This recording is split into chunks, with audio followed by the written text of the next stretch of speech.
Elle rappelle. Oana au pied. Je prends la balle et je l'enlève.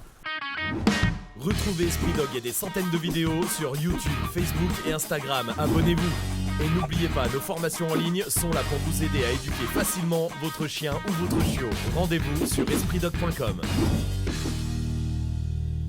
Salut à tous, bienvenue sur Esprit Dog. Aujourd'hui, on va se faire un petit exercice de rappel. On va prendre un petit peu le contre-pied de ce qui est fait tout le temps. C'est vrai que la première question quand le chien ne revient pas au rappel, c'est comment je le sanctionne. Ça revient un peu trop facilement sur le devant de la scène, le côté. Alors soit on met une longe et puis on met un petit à-coup.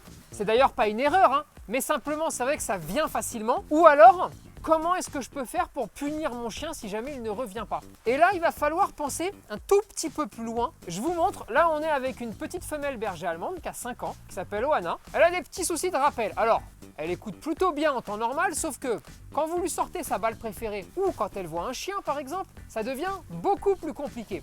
Et bien là, on va mettre une mécanique en place qui est très simple. La maîtresse appelle une fois. Si jamais la chienne ne revient pas, je m'éloigne avec la balle d'un pas. Oana au pied. Elle rappelle, je m'éloigne de 2 pas. Encore une fois. Oana au pied. Oana au pied. Elle rappelle, Oana au pied. je prends la balle et je l'enlève. Et on refait l'exercice tout de suite après. L'idée c'est quoi? C'est de faire comprendre à la chienne que si elle ne revient pas, quoi qu'il arrive, elle n'a aucun moyen de pouvoir récupérer sa balle. Et il faut vraiment, pour que cet exercice-là puisse fonctionner, le refaire très rapidement. Parce qu'avec des actions-réactions, à un moment donné, même sans le vouloir, parce que souvent les chiens font des choses entre guillemets sans le vouloir et en fait vont attendre de voir quelle est la conséquence de cette action. Au pied.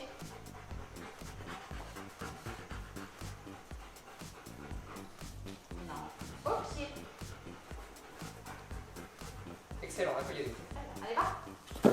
Quand vous faites ce genre d'exercice, ce qu'il faut, c'est aussi permettre au chien d'avoir un petit laps de temps supplémentaire pour réfléchir. Donc là, il va nous faire une action en 2 temps. D'un côté, il va commencer à revenir et il va rester à 2 mètres. Dans ces cas-là, demandez au maître de recommencer à rappeler. L'idée, c'est, il est sur la bonne voie, on re-rappelle pour réencourager, il revient au pied, magnifique, ça débloque la balle, c'est bon, vous avez gagné, le chien est en train de réfléchir. Et là, tout d'un coup, le chien se dit, mais si la solution pour avoir tout ce que je veux, c'était peut-être tout simplement de revenir à ma maîtresse. C'est-à-dire que dans la tête de la chienne, la maîtresse dit quelque chose, mais elle est aussi capable, si la chienne n'obéit pas, de faire reculer ce que la chienne veut. C'est incroyable en termes de pouvoir et au niveau intellectuel pour le chien. Cette vidéo, elle est aussi très importante et cet exercice-là de rappel, il est très important parce qu'il vous permet de sortir aussi du traditionnel mise en longe. Par exemple, il faut que vous compreniez qu'il n'y a pas qu'un seul chemin pour arriver au résultat que vous voulez et au résultat escompté.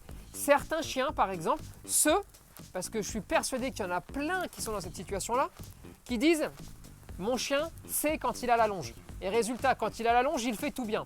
Alors, ça veut dire, d'une part, que vous avez mal travaillé en longe. Mais maintenant que l'erreur est devant vous, il faut trouver d'autres chemins éducatifs. Et bien, dans les autres chemins, vous avez par exemple ce genre d'exercice qui peut vous permettre de contourner le problème de la longe, voire même de l'enlever complètement, et de continuer à faire progresser votre chien en l'obligeant, et ça c'est quand même très intéressant, à réfléchir, à penser à ses actions, à vos actions, et à arriver à faire des associations d'idées. Et c'est ça qui est vraiment intéressant dans la relation et dans le travail avec le chien. On compte sur vous pour partager cette vidéo, réagir en commentaire et vous abonner à la page Facebook, Instagram et YouTube. Et n'oubliez pas que nos formations en ligne sont là pour vous aider à éduquer votre chien et votre chiot. Dispo sur espritdog.com.